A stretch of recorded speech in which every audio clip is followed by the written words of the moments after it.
a proactive family leader trying to help your family come to terms and live well with a terminal illness. I'm hoping that with us and Dr. Xiao and Dr. Winemaker, you actually get to learn and share with your family and friends that you can find hope in the face of uncertainty.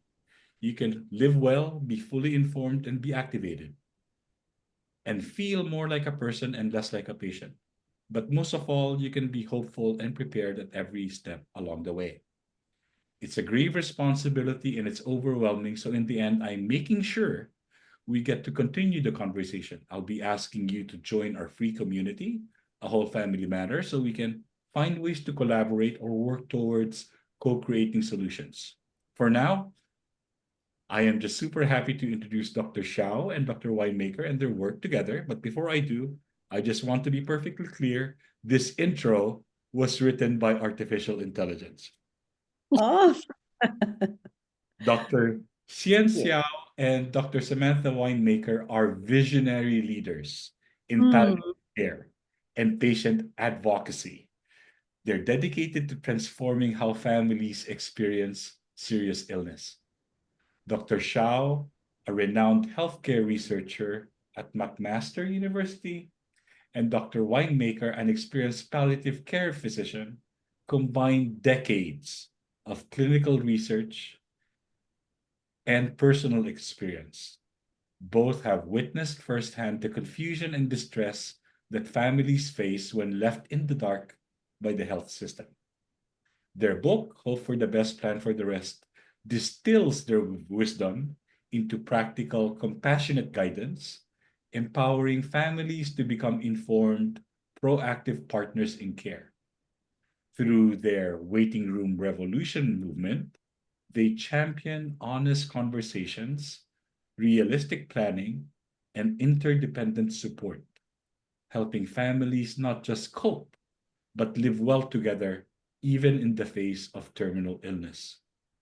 Their approach is a clarion call for patient and family led change, offering hope, clarity, and actionable tools for every state of the journey. And with Thank that, you, Norman. I am opening the floor. Thank you again, Dr. Xiao and Dr. Winemaker. We are so very excited to have you, and we're happy that you're here.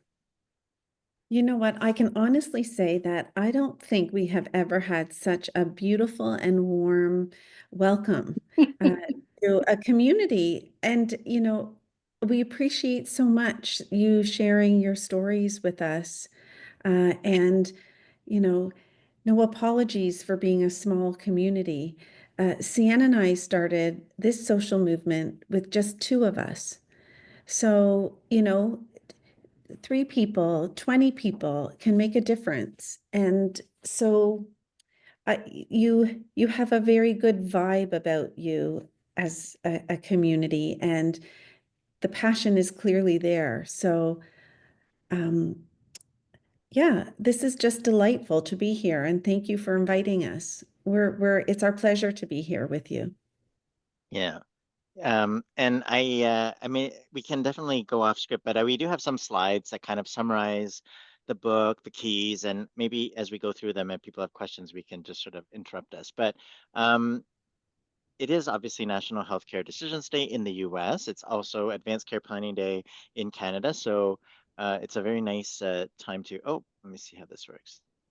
There we go. So this is us when we're in a happier time. But similarly, like you, we found each other, Sammy and I, as colleagues. We found each other because we were very frustrated with the healthcare system. So as a researcher, I was frustrated with a lot of the research that I've done and published, and it wasn't changing patients' stories. A lot of things have advanced in the last 30 years in medicine, but patients and families still felt overwhelmed, unprepared for very common illnesses like dementia, but also cancer and many other things. So there had to be more that we could do that wasn't just about, academic papers. So that's how my story to connecting. And my story was similar.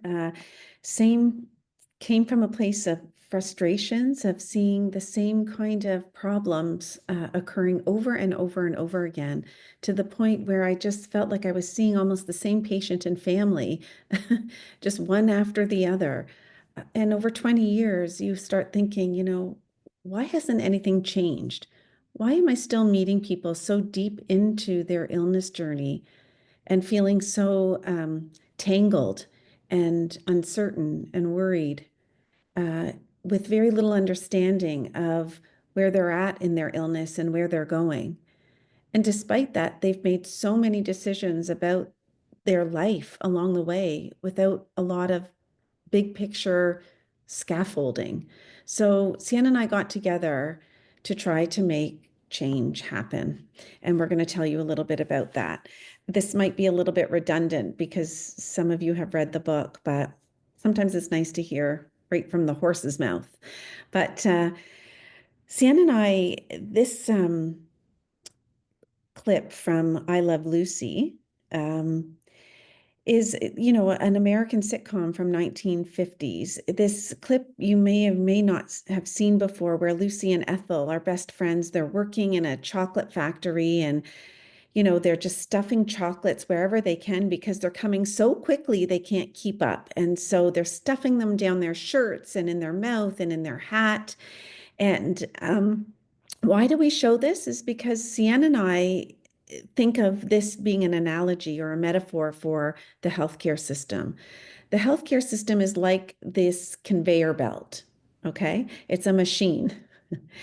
And the chocolates on the conveyor belt are the poor patients and families who want to be seen as unique, but this machine would just have them plain old chocolates, that the one in front and to the right and the left, they're all the same, and they're supposed to be packaged the same. And Lucy and Ethel would represent the healthcare providers who went into their job not to feel like they were robots or working in a factory, but there they are. They're feeling more like factory workers than human beings, caring for other human beings. And so Hsien and I realized that in order to really influence the entire healthcare journey, we can't just try to fix what's happening at the end of the machine or at the end of life, that we need to really pay attention and listen to what are the pain points that people are experiencing that typically happen much earlier in the illness journey.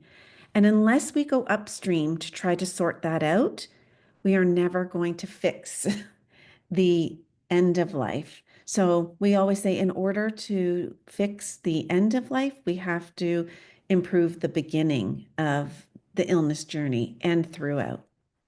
Mm-hmm.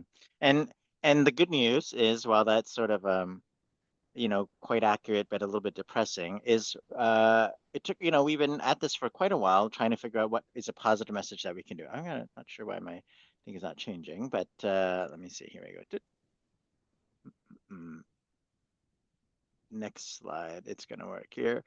The All right, is we look to our research, look to Sammy's clinical practice, at the thousands of stories of patients and families of what we could learn from them, because there was something about what we were doing at the bedside that we knew was making a difference, but we had to unlock the secret.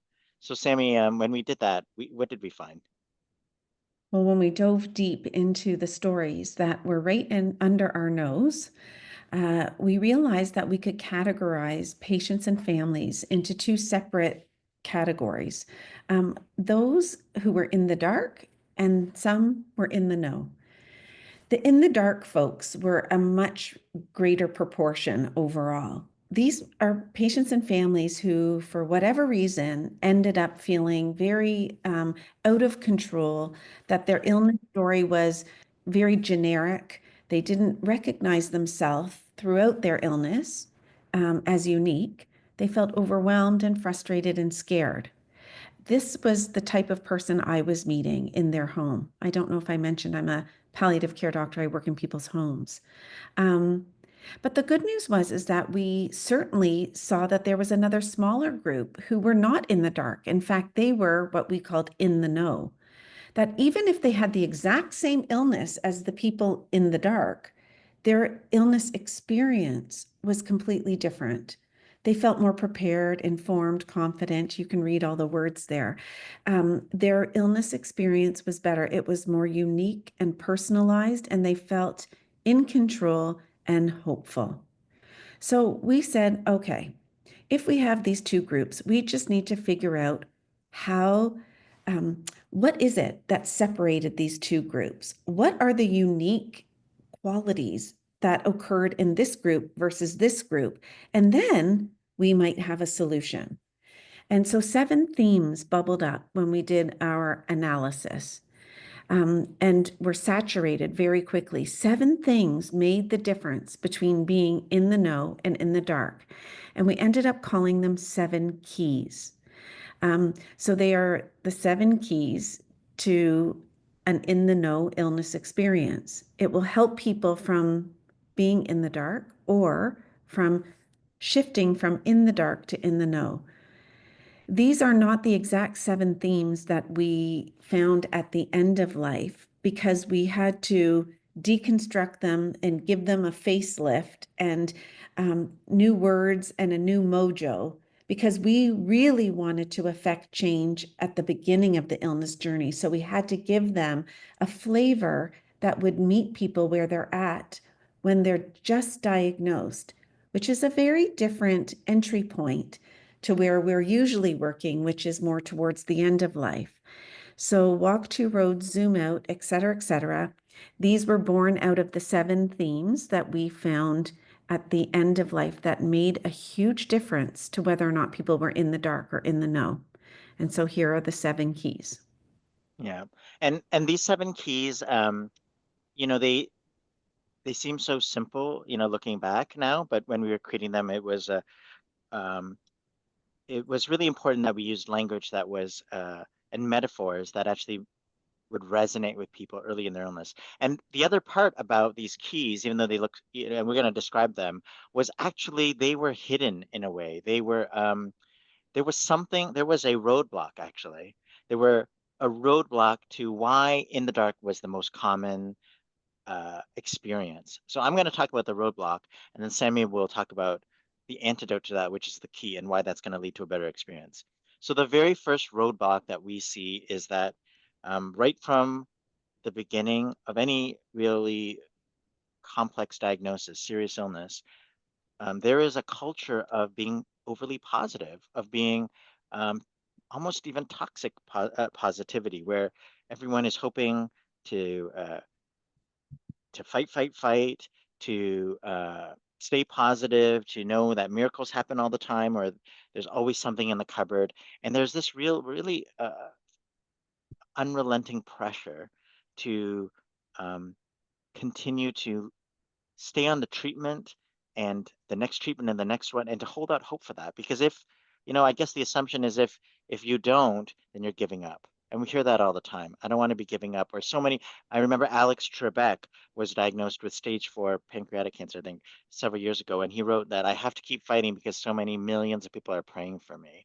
And so that feeling is, you know, very real. And it's on the billboards and the hospital walls to, you know, stay hopeful. Mm-hmm. And this is a well-intended um, uh, healthcare culture, let's say, or, humans naturally want to be positive. But if we only stay in the positive zone, then we're really avoiding the other road. So next slide, please, Hsien. Sorry. Um, so what we really realized was that the people who had a better illness journey were able to walk 2 roads. They were able to be positive, but at the same time, learned how to entertain the possibility of things not working out or things going sideways or the what if scenarios. What if my treatment doesn't work? What if they don't do another scan? What if I'm getting more tired? That people who realized that walking that other road does not dishonor hope and positivity, they had an illness experience that they felt more in control. Hope can stay high throughout the entire illness journey, but it does have to evolve, as you know. It can't stay in, oh, I hope they got the wrong person. People have to be allowed to have their hope naturally shift to a different focus over time. But they really can only do that if they're simultaneously entertaining the reality and the truth and awareness about how their underlying illness is changing. So, this is a very protective skill that people can embody, this idea of hoping for the best and planning for the rest. Yeah. Um, the other roadblock, and I think these roadblocks are kind of important because if you don't address them, you'll get detoured into that in the dark, and it's so hard to, find your way back. Um, when patients start to ask about how much time do I have left, or what does the future hold, they get met with there's no crystal ball, or everybody is different, or I can't possibly know that because, people react differently. And there's all this, uh, prevention or avoidance of wanting to future gaze. People often say, let's cross that bridge when we get there. I've heard that a lot. Or you're not there yet. Let's talk about that then. So that really leaves people feeling like there isn't a lot of information, and they're just stuck in the day to day. Mhm. Mhm. And next slide, please. If we call that being in the weeds instead of understanding that there is a bird's eye view of their illness. So we know that people who had a better illness experience learned how to rise above the day-to-day of their illness and somehow extract from healthcare providers the big picture of their particular illness. They asked questions like, what does my illness look like over time? Where am I at in my illness? What can I expect as time changes? What chapter am I in? What does the next chapter look like? What are the big decision points along the way or the bus stops? How can I know I'm entering into the next stage? They had this awareness that their illness was progressive in nature, not just chronic, that there was going to be change.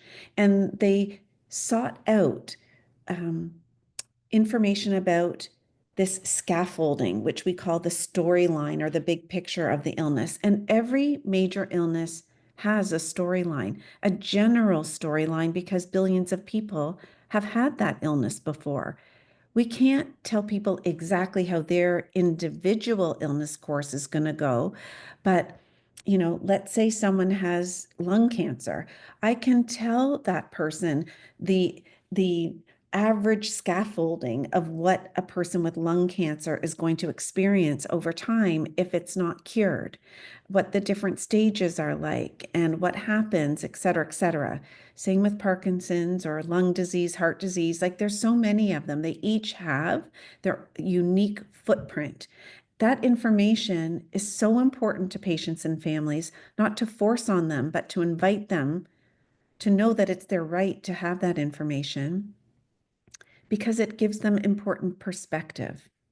And I would suggest that really patients and families can't make big life decisions unless they have this perspective in mind and they can get an idea of where they're at.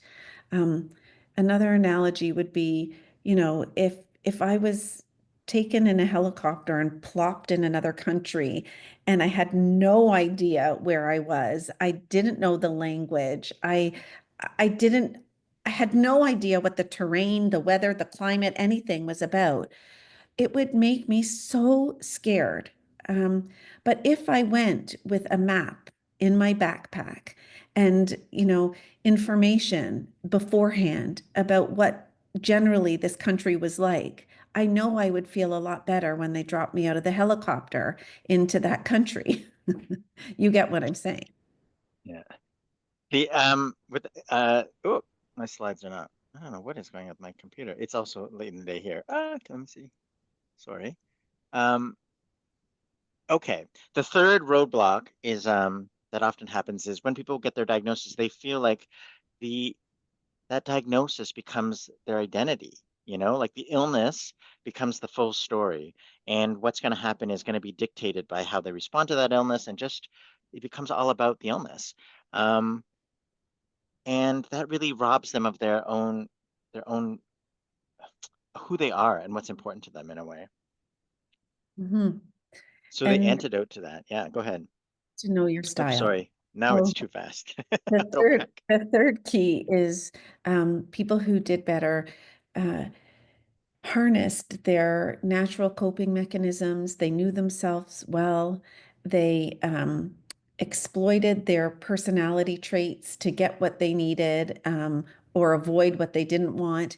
The people that could utilize their own natural strengths and understand their weaknesses could set their expectations accordingly.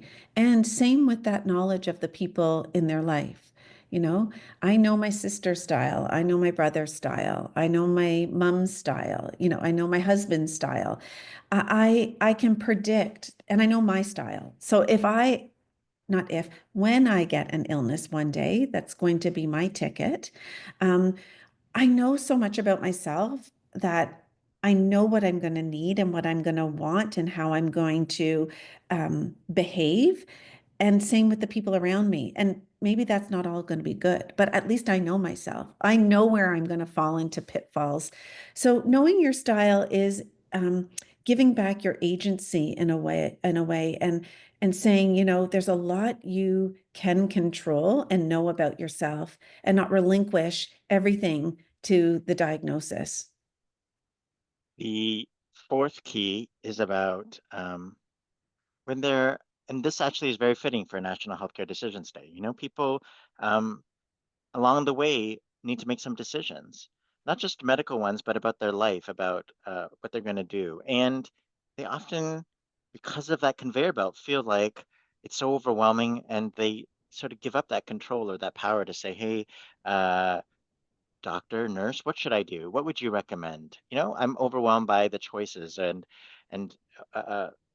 what do I do? Um, and that leaves them feeling like, again, that the care that they get is sort of standardized, generic. And and medicine is designed around evidence-based medicine and guidelines and these algorithms to get the best outcomes. But nobody wants to be a cookie cutter or a standard or a generic. So we have to have an antidote to that. Mhm. So people who were in the know were able to customize their order. And what that means is it's again about patients and families, people having insight into what's most important to them and what they hold dear to their heart, the kinds of things they wouldn't want to trade off, and bringing that forward in every healthcare encounter so that they are presenting themselves as a unique person. Um, and this is very good reassurance that they won't be treated just like a cookie cutter or like a chocolate on a factory belt line, that knowing their style, which was the last key, and knowing what's most important to them was very protective to make sure that they felt unique in a crazy healthcare system. Yeah, and it was less about not only about choosing their substitute decision maker or what would you do? Would you want CPR or not? It's about making sure what's important to you is known and your every decision or choice that you're making is mapped out against, is that going to help me achieve what is really important to me? And so it's broader than advanced care planning, I would say. It's really about what matters most and making sure that the journey matches who you are. It's feeling like a person. The fifth key, it's all about the patient, is what often happens in healthcare is looking at that chocolate, they're just focused, laser focused because of time and efficiency. And how's the patient doing today? And really everything else is invisible. And I've had so many caregivers say to me, I've been taking my loved one to the cancer center for 4 years, and no one has ever looked me in the eye and said, "How are you doing?" And so they get forgotten, and in fact, they feel like they lose themselves to the illness. And, that really has a huge effect on the family and on the community around them. So the So, antidote to that, yeah, yeah, patients and families who fared better knew right from the get-go that this illness was not just theirs, that they shared this illness with the people in their lives. that those people were going to take on significant roles throughout their illness, and they themselves were going to have a parallel illness journey. And so we don't want people waiting to the 11th hour to realize I've been a caregiver for the last 5 years, or, I've been the coordinator, the informal coordinator, navigator, manager of this illness for 5 years. And no one ever told me that's what it was going to be like. And no one ever said that I was going to have this critical role in this illness experience. So people who did better could share the spotlight with the people around them, and they were all equally seen as important. And those people who could gather a crew around them and use them effectively, but also care for them equally, did better. So Yeah. we call those people in their inner ring their inner crew. Yeah. So this is the sixth key, and again, the book talks about these keys, but also gives action plans on how do you enact that key, and also stories that illustrate real life stories that illustrate what happens when you don't follow that key and when you do. So the in the dark and in the know, etc. So we're just sort of giving the summary. The assumption that the system is efficient, but it also people think that it's a well-oiled machine. The right hand knows what the left hand is doing, and it's all, because they're all healthcare providers, they're all sort of working. And I think that is the intention, and I think that people really do try to coordinate as best we can, but there are gaps, and I'm not sure people recognize how big those gaps can be, and they sort of if you're not on top of it, you can really fall into those cracks. So the antidote to that is, there we go. Yeah, quite simply that people who realize that the system isn't perfect, I don't know about in the USA, but it ain't perfect here in Canada. We're getting the feeling that there's many countries that would say that their healthcare system isn't perfect. But anyway, people who were able to identify themselves or someone in their inner crew who had the style that lent to someone being coordinated and prepared and organized, and realize that staying organized, having a binder or whatever way they wanted to keep track of things, those people did better, especially across transition points. That they formed a partnership with the formal healthcare teams, and this informal healthcare team learned how to work together to share in the coordinating of things. Yeah. And last but not least, it's just this idea of bringing your voice forward, which is again fitting for National Healthcare Decisions Day, because it's so important, I think, that people often assume no news is good news, or that, the doctor will tell me what I need to know when I need to know it, but not recognizing that uh, that they're sort of waiting, excuse me, to be Bless you. invited.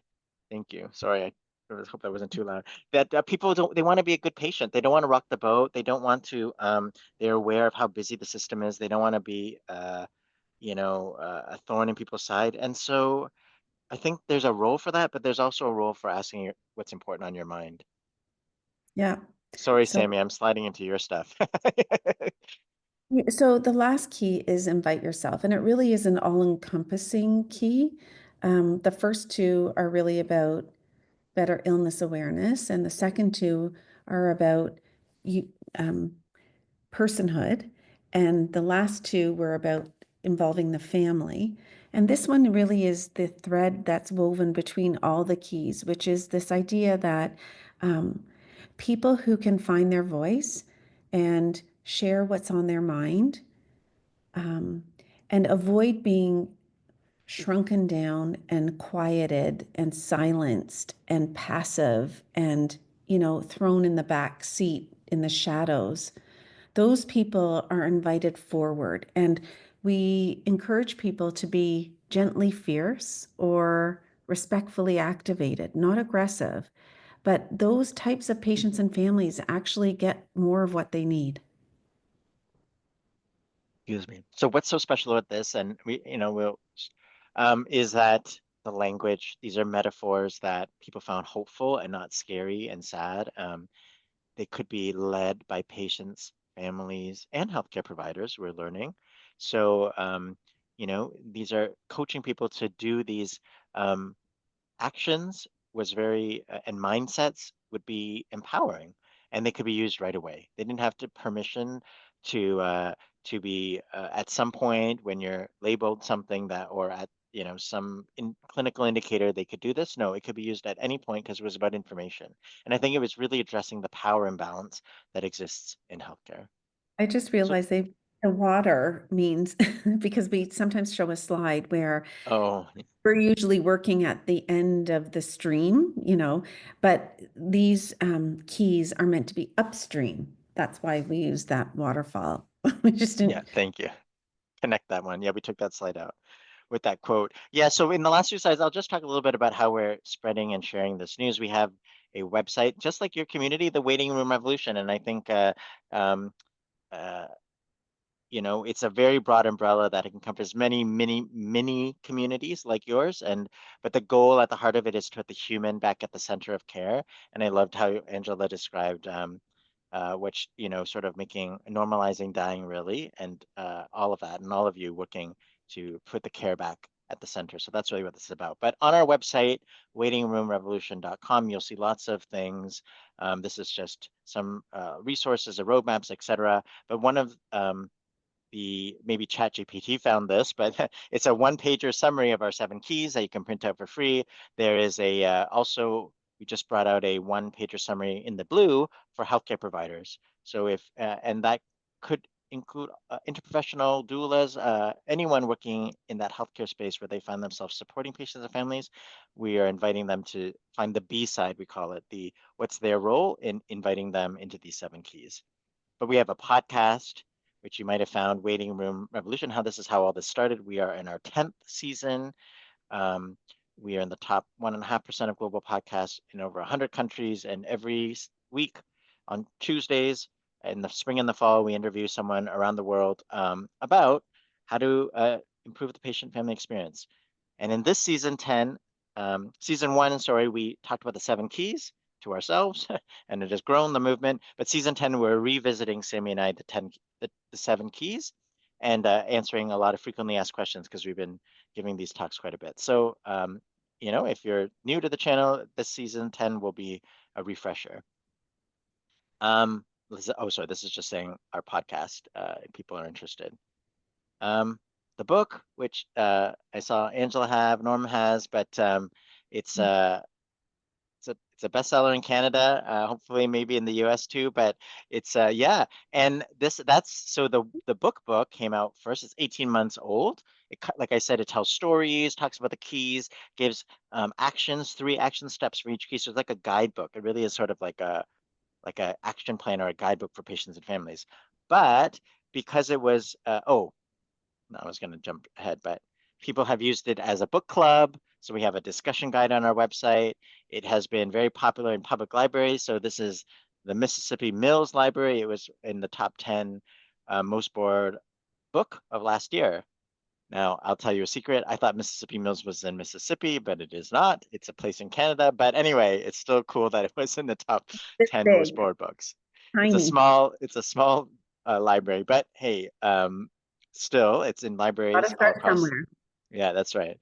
And I will skip this. This is someone using the book, and flipping through and dogging it. But we're very excited because we just launched a workbook 10 days ago. The workbook is available on online bookstores, but it came out from patients, families, who read the book and said, I wish there was a workbook so that they were trying to enact the keys, but were getting stuck. And so in the workbook, we answer all the frequently asked questions, and we give exercises to tackle some of the common challenges people face, but also to take them from just reading it, understanding it, to enacting it and bringing it to the healthcare provider. And in the workbook that Angela held up, there are QR codes with downloadable tools. So it's kind of like a very practical thing, and they go hand in hand. And we're very excited because at the end of the workbook, it has a My Big Picture, a one-pager that summarizes the 7 keys, but for you. What's your illness understanding? Who are the key members of your team? How do you want to walk two roads? What's your style? What's most important to you, etc. So if you sort of work through the workbook, it culminates into this one pager that you can bring to your healthcare provider or bring to your inner crew and say, this is who I am, and this is how I want to walk my journey, and invite them to understand that and to know you better. And maybe um, they might do it too, of what their experience and what their style is and what's important to them. So all of that to say, this might be interested to your community. We're working on workshops because the workbook really lends itself to like a half-day workshop, full-day workshop, or a week to week. And so we're in a month from now, we're launching a workshop in a box, which will have all these free facilitator guides and slides so that communities could host these without us, and use our materials to try to change the needle, change the story in your community. So if you join our newsletter, you'll find out all about that. It'll be on our website, but become an ambassador, an official ambassador, and you can, if incorporate this course into your existing educational materials. Mm. So I think that is our last slide. Yeah, our newsletter, you can just go to waitingroomrevolution.com and sign up, or you can scan the QR code and find out all of this tons of stuff. But there's lots of tools that are free to download, like I said, and to get people into this ecosystem of putting the human back at the center of care. So I think that was our last slide. Oh, no, maybe it's just to say, oh, we have these things. Everyone is part of the revolution. Welcome to the revolution. I know, Morm, you invited us to your community. We'd love to join and join ours. It's really the same thing, whether you join or not. It's the people wanting to change this experience, this normal experience that we will all journey on ourselves, but probably very likely support others in. We can do it better. And it's wonderful to meet people who are also trying to do that. So I'll stop the slides, and I think we can, and maybe chat with each other. Awesome. Yes, thank you so much. Well, I wanted to just quickly, because we have a little extra time to discuss, but just so in my role doing advanced care planning and being a death midwife, I was trained with Respecting Choices to do advanced care planning facilitation.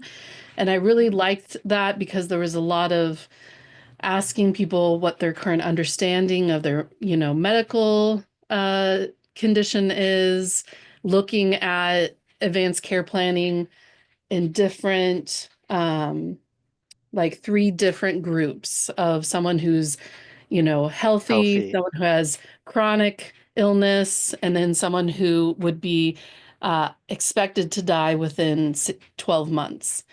And so, what working with people and with families and, proactive family leaders, really, there's so much that I have to like kind of keep track of like, what do I ask? Did I ask this? Did I like do this exploration? And so my advanced care planning conversations were very much like uh, the pathway to everything that you do in the book. And now, because of your book, I kind of like turned it inside out to where I talk about navigating, your illness, and spend a little bit of time extra in your customize the order section to do a little bit deeper education on the tools of advanced care planning. And it's way more palatable, and people are not scared. We have all this anxiety around advanced care planning that we see in studies that shows, so I really appreciate it. You made I didn't have to write a book. So I was like, it's there. And I really appreciate how much you're making this accessible. And I know that people have to make money, but it is extra special and heartwarming to know that you are open to people utilizing this in whatever way that they're seeing is beneficial. It's not the norm, and it's really refreshing. So, Well, this is music to our ears. Like, this is what makes us continue going forward. I don't know what to say, because Angela, the fact that you affirm the work that we're doing by incorporating it into your own practice as a skilled person you are, and that it's evolved your practice and it makes you more comfortable, and for the people you speak to, more accessible. That's what we're hoping for. And when one person even just says that to us, we're like, okay, we got to keep going. Because every day we're like, okay, do we stop? Do we quit? What do we, so tired? Whoa, we're still doing. But, to hear these things, it is, really affirming and fueling for us. So thank you very much. Yeah. I mean, go ahead, Kim. I was going to build on that, but you go ahead. You go ahead, Kim. Oh no, I just said I'm just blown away. You guys are just awesome. I'm going to be sharing the information with my support group. I do a dementia family member support group, and the some of the individuals, when they first start, they think they're going to pray it away. Yeah. And you want to respect their views and their spirituality, but it's like, then eventually Well, they you can hold two things. Yeah, we can hope for the best. We can pray for the best. We can also plan for the rest, and we can still, maintain, find ways to honor religion, but we also want to prepare, not be overwhelmed. What I heard from Angela was like some of the language, and this is the same thing with palliative care and advanced care planning, is people think by doing the forms, we're planning for the death and people don't want to plan for their death, but they do want to prepare for the journey ahead. And so, and not feel like caught off guard, or like you knew this was going to happen and you didn't tell me. And like, that's where people get angry. So the language was so important. And I think it's, I can see how talking about what's important to people uh, is different than filling out this form about DNR and CPR and all this. If that just feels so, it's very technical, whereas this is very like personal. And so I'm glad that and the workshop in the box that's coming out that goes with the workbook we had people like doulas in mind, because you have so much to offer and people find you so late, and all of the support groups and everything. So I mean, that's what we hear all the time, that people, I wish I had found you sooner in palliative care, but also with all the resources in a community. So I think it's amazing what you're doing. I was going to say one other thing, sorry, Kim, because the dementia piece on our website, we have these illness roadmaps, and one of them is for Alzheimer's.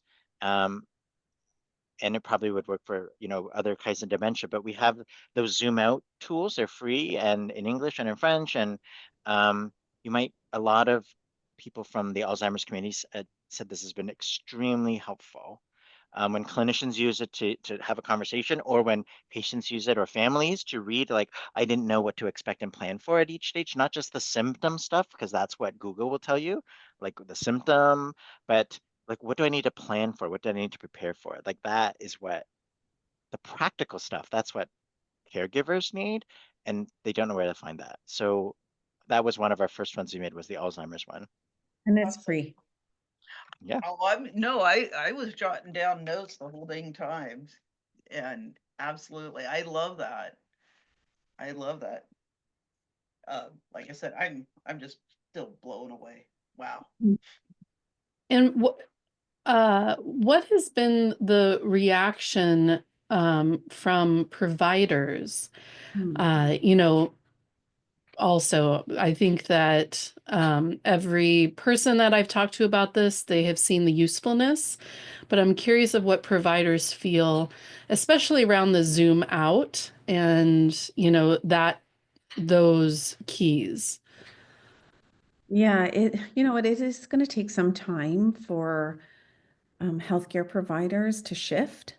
And so their providers, if we're being perfectly honest, they're all different, right? I mean, there are going to be some providers that are going to continue to be allergic to patients coming or families coming and asking so boldly for this information.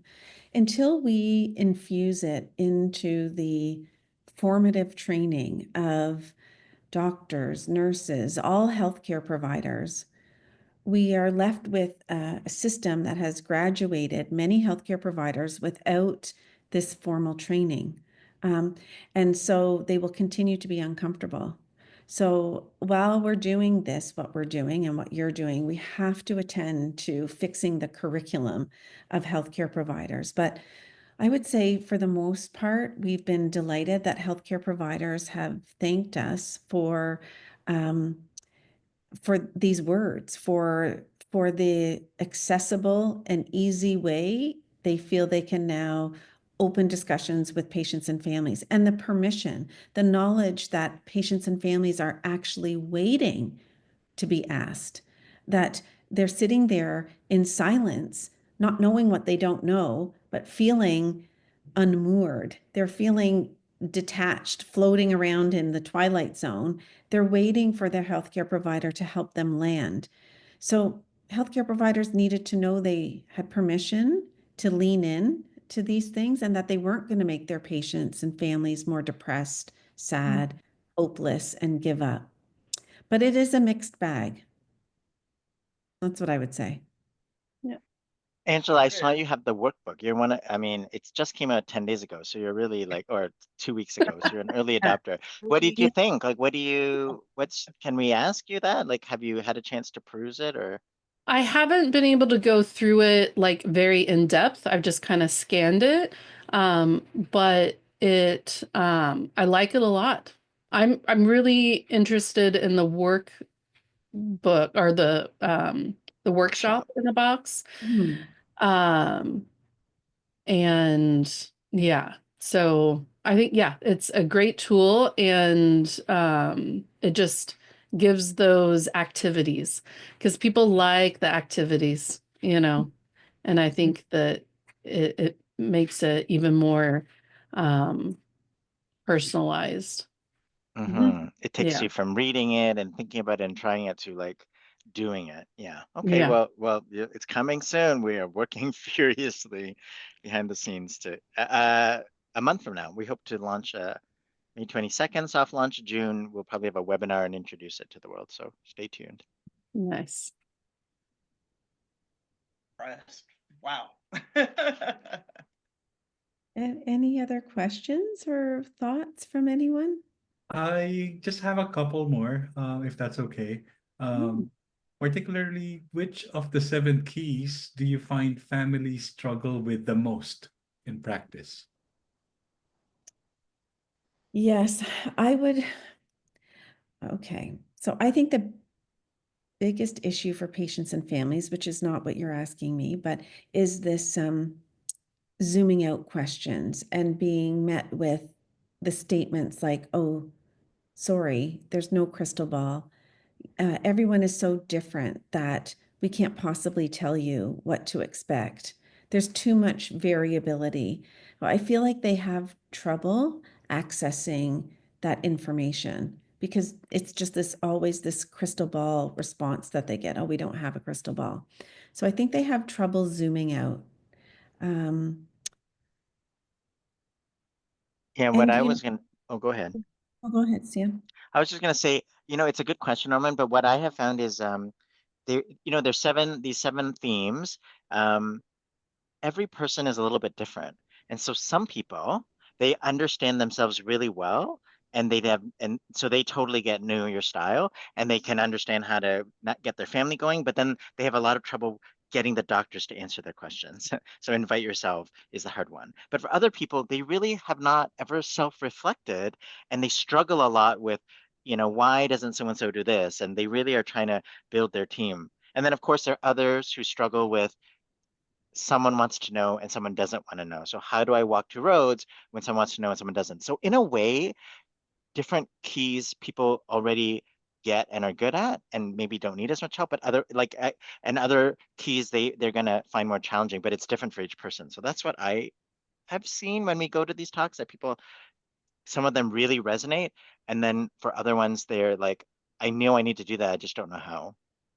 You know, the other thing that comes to mind is that they're not really meant to be steps, or we present them as, you know, chapters or silos, but, and they're not steps. They're not stages either. Really, it's meant to just be embodied so that you come to the healthcare system with a new vibe. So it's really, they're all supposed to be sort of blended together, and we're teaching them as unique keys, but at the end of the day, we just want someone to come out of this work feeling more empowered, more activated, more invited to their own healthcare journey. Yeah, and I think generationally also, I think there's a big shift happening where we have older generations that kind of just go with the flow of what their healthcare provider says and they don't question it. And then you have their younger family members that are like, Mom, Dad, like, why are you not asking these questions? Why are you not, you know? So I think that this is, it's good because I think it supports, you know, all of the different generations that are navigating this together at this time. Norman, did you say you had another question? Oh, yeah, something to do with ripple effects.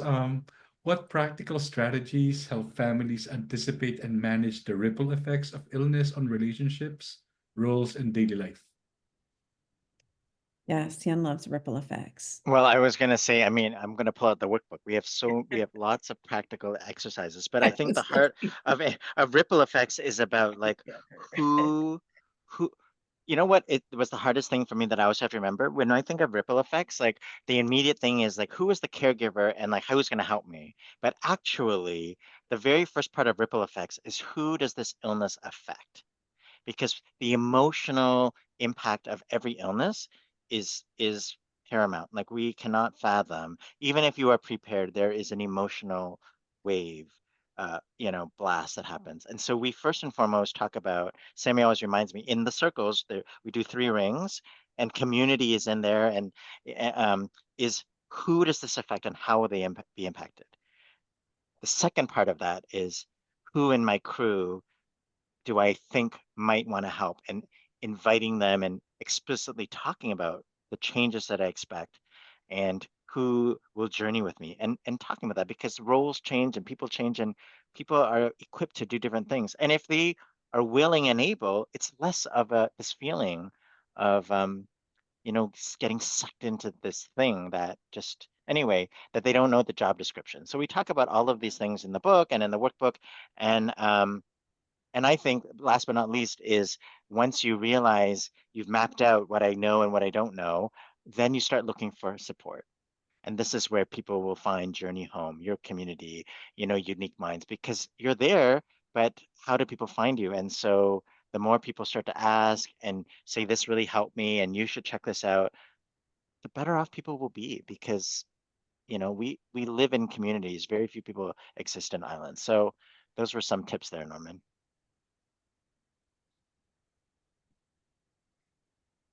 Well, thank you so much. This was Yeah. the culmination of so much work and also community and connections and really coming together and helping each other out. I could not have wished for a better day than today to meet you and listen and get into the presentation and learn more directly from you. Because it's one thing to be actually actively listening to the book or reading it. It's another to actually, hey, here are the two people that actually wrote the book. You listened to the audiobook, so you really heard us talking.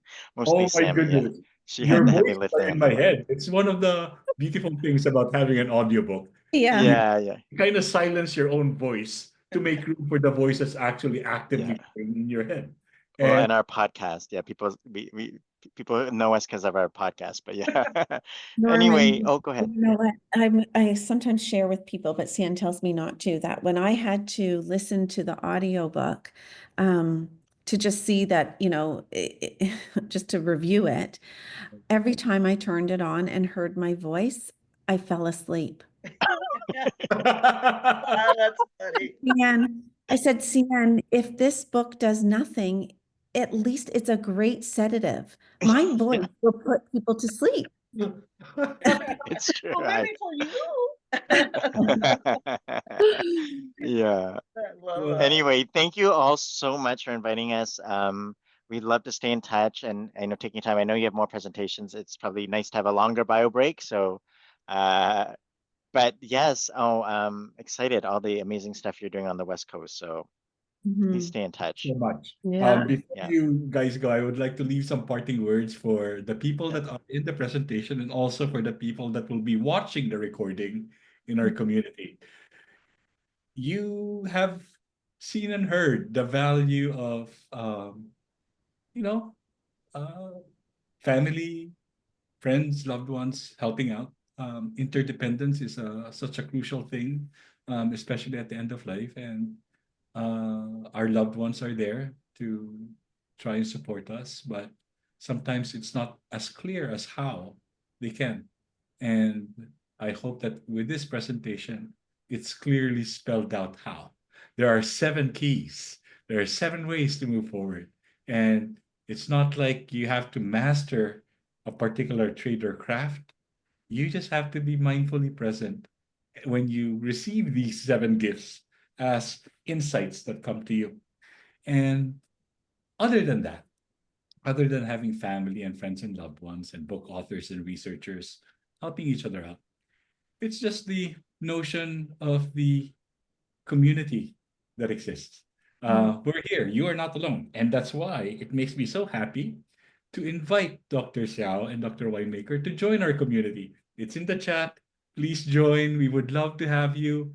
Why? Because it would be so wonderful for us, the community builders, to see how your work is making a difference to our members over time.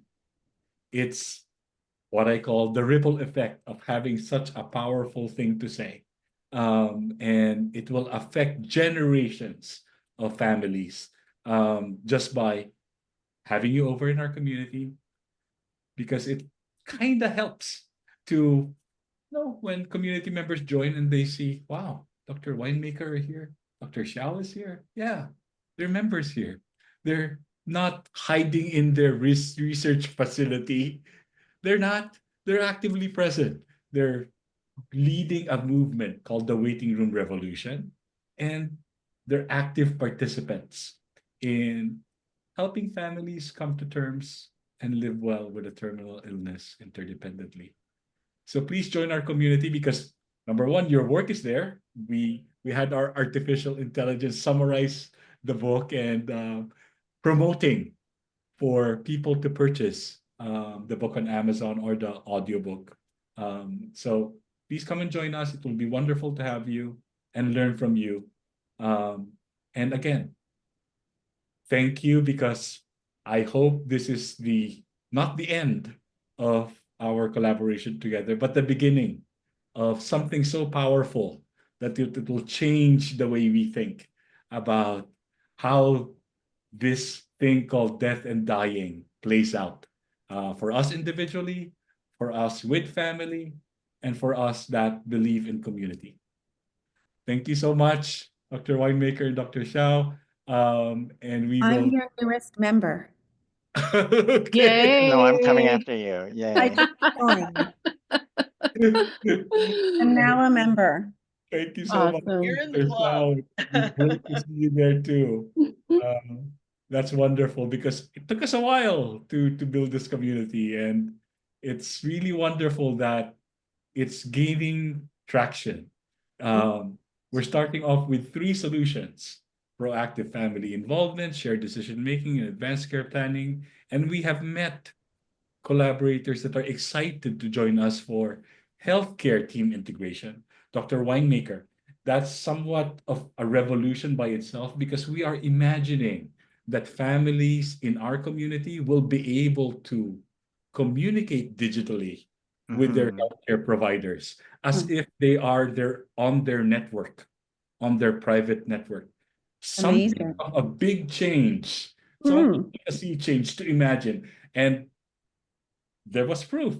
Today, I asked two of our presenters, do you actually see healthcare people being in the space of a community where they actually actively engage with families? Mm. One of them said, good luck. Ah, Because it's kind of like a doctor engaging in a social network with families. yeah, Well, that's kind of like hard to even imagine. evolutionary. Yeah, but Oh, yeah. there It has was to be the an way.